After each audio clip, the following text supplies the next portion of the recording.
को हम बंदों से है कितनी मोहब्बतें देखिए। अब मैं सदारती कलमात के लिए फ़ज़ीलतुश शेख हज़रत मौलाना इम्तियाज़ अहमद फैज़ी हफ़िज़हुल्लाह सदर मुदर्रिस दारुल कुरान जंगलपुर व इमाम व ख़तीब जामा मस्जिद गुलमागोरी आपसे गुजारिश कर रहा हूँ कि आप आएँ और सदारती कलमात से हम सामीन को नवाजें। अस्सलामु अलैकुम वरहमतुल्लाहि वबरकातुहू। अल्हम्दुलिल्लाहि रब्बिल आलमीन वस्सलातु वस्सलामु अला सय्यिदिल अंबिया वल मुरसलीन वल आक़िबतु लिल मुत्तक़ीन। क़ाल अल्लाहु तआला फ़ी कलामिहिल मजीद बिस्मिल्लाहिर रहमानिर रहीम वज़्कुर अब्दना अय्यूब इज़ नादा रब्बहू अन्नी मस्सनियस शैतानु बिनुस्बिन व अज़ाब वरकुज़ बिरिजलिका हाज़ा मुक्तसिलुम बारिदुन व शराब। दीनी और मिली भाइयों, वक्त का तकाज़ा ये है कि मैं आपके बीच बहुत देर हायल न रहूं और बहुत देर तक कुछ न बयान करूं, क्योंकि आज के मुकर्रिर खुसूसी हज़रत मौलाना जिरजीस अंसारी हफ़िज़हुल्लाह स्टेज पर तशरीफ़ ला चुके हैं और आप लोग उनके मुंतज़िर हैं।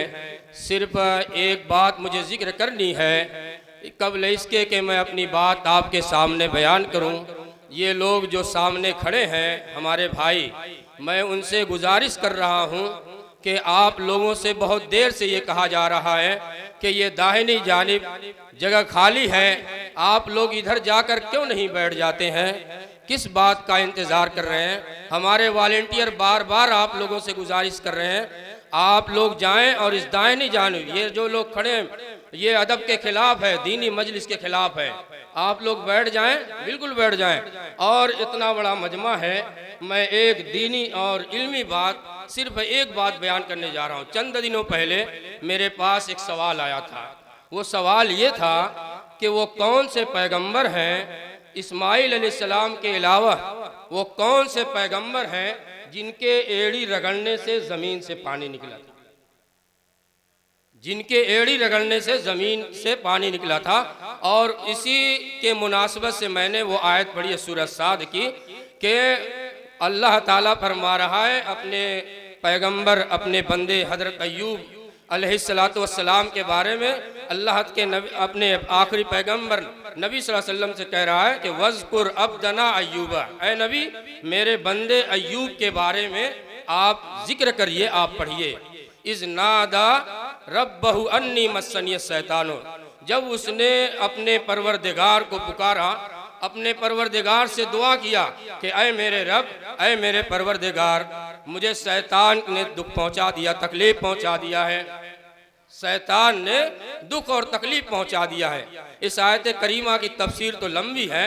हज़रत अय्यूब अलैहिस्सलाम का सब्र मशहूर है, एक लंबी मुद्दत तक जो है बीमारी के अंदर मुब्तला रहे। और यहाँ जो शैतान की तरफ आजमाइश और अपने ऊपर आने वाली मुसीबत का जो जिक्र किया गया है, तो मुफस्सिरीन ने लिखा है कि हो सकता है अय्यूब अलैहिस्सलाम शैतान के बहकावे में आकर कोई गलत काम कर दिया, कोई उनसे गुनाह सरजद हो गया हो, तो अल्लाह तबारक व तआला की तरफ से वो आजमाइश में मुब्तला हो गए। और ये मुफस्सिरीन ने लिखा है कि अदब का तकाजा भी यही है, अदब का तरीका और तकाजा ये है कि जब हमारे ऊपर कोई आफत आ जाए, कोई मुसीबत आए, तो हम उसको अपनी तरफ या शैतान की तरफ महसूस करें। हमारे बुरे करतूत का नतीजा हुआ करता है, जो हमारे ऊपर कोई आफत आती है, मुसीबत आती है और हम चिल्लाने लगते हैं, तो अल्लाह ताला सूरह सूरा के अंदर बयान फरमा रहा है कि वमा असाबकुम मिन मुसीबतिन फबिमा कसबत अयदीकुम व याफू अन कसीर। अल्लाह ताला गफूर रहीम हमारी बहुत सारी गुनाहों को माफ़ करता रहता है, मगर एक दो पर मुआखज़ा हो जाता है तो हम चिल्लाने लगते हैं। फिर अल्लाह ताला दूसरी आयत में फरमाता है कि वरकुज़ बिरिजलिका, ऐ मेरे बंदे अय्यूब अपने पैर को ज़मीन पर मार और वहाँ से एक चश्मा निकलेगा, हाज़ा मुक्तसिलुम बारिदुन व शराब, जिसका पानी पीने के लिए मीठा होगा और गुस्ल करने के एतबार से बेहतरीन होगा। अय्यूब अलैहिस्सलाम ने पैर ज़मीन पर मारा, पैर जमीन पर एड़ी रगड़ने की बात नहीं है। जमीन को पैर पे मारा, चश्मा निकला, आपने उससे गुस्ल किया, आप उससे नहाए और उसका पानी पिया, आपकी बीमारी जाती रही। तफसील है, लेकिन मुझको जो बताना मकसूद है कि इस्माइल इतना बड़ा मजमा है। इस्माइल, अब तक हम लोग यही सुनते चले आ रहे हैं कि इस्माइल अलैहिस्सलाम ने एड़ी रगड़ी थी तो जमीन से पानी निकला था। ये बात बिल्कुल गलत है, ये बात सरासर गलत है। बुखारी शरीफ सफ़ा 477 और 78 के अंदर ये हदीस बाबो यजीफून नस्लान फिल मसी 1.5 सफ़ा की लंबी हदीस है। उस हदीस के अंदर है कि इस्माइल हजरत हाजरा अलैहिस्सलाम जब अपने बेटे इस्माइल अलैहिस्सलाम को लेकर फिलिस्तीन से मक्का की सरजमीन पर पहुंची। इब्राहिम अलैहिस्सलाम ले गए और आज जहाँ खाने काबा है, जहाँ जमजम है, वहाँ दोहा नामी एक लंबा दरख्त था, वहाँ आबाद किया। और आबाद करने के बाद मैं बड़े इख्तिसार के साथ बयान कर रहा हूँ, इंशाअल्लाह बात समझ में भी आ जाएगी। जब आप वहाँ से वापस होने लगे, हदीस के अल्फाज है कि ववज़ा इंदहुमा जिराबन फीह तमरुन वसकान फीह माउन। आपने एक चमड़े का बर्तन रख दिया था जिसमें खजूरें थी और एक मस्कीज़ा जिसमें पानी था। हदीस में है कि जब वो खजूरें खत्म हो गई और पानी खत्म हो गया तो माँ भी प्यासी हुई और बेटा भी प्यासा हुआ।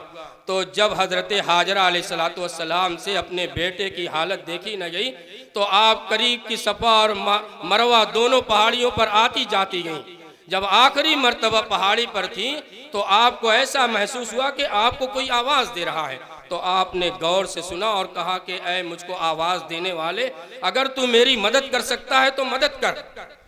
तो आवाज़ आई कि ऐ मेरी बंदी हाजरा, अपने बेटे के पास जाकर अल्लाह ताला की कुदरत को देख, कुदरत खुदावंदी को देख।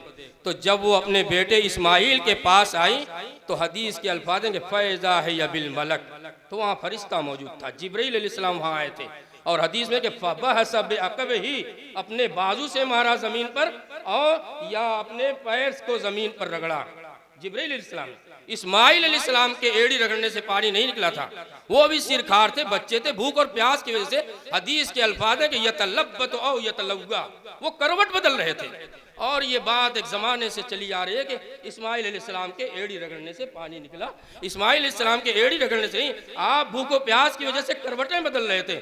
जिब्राइल अलैहिस्सलाम को अल्लाह ताला ने भेजा, उन्होंने अपने बाजू को मारा, अपनी एड़ी को ज़मीन पर मारा, तब जाके अल्लाह ताला ने ज़मीन के सीने को चाक किया और पानी निकला था। ये तारीख है। तो ये सवाल गलत है कि इस्माइल अलैहिस्सलाम के एड़ी रगड़ने से ये पानी निकला। बस यही बात मुझको बयान करनी थी। आपके मुकर्रिर खसूसी मौजूद हैं, आप लोग बाइत्मीनान बैठे। अल्लाह तबारक व ताला से दुआ ये है कि अल्लाह ताला हम लोगों को सुन्नत सहीहा पर अमल करने की तौफीक अता फरमाए। क्या बातें सही हैं, क्या बातें गलत हैं, हमें उसकी तहकीक करने की तौफीक अता फरमाए। व आखिर दावाना अल्हम्दुलिल्लाह। माशाअल्लाह, जज़ाकल्लाह।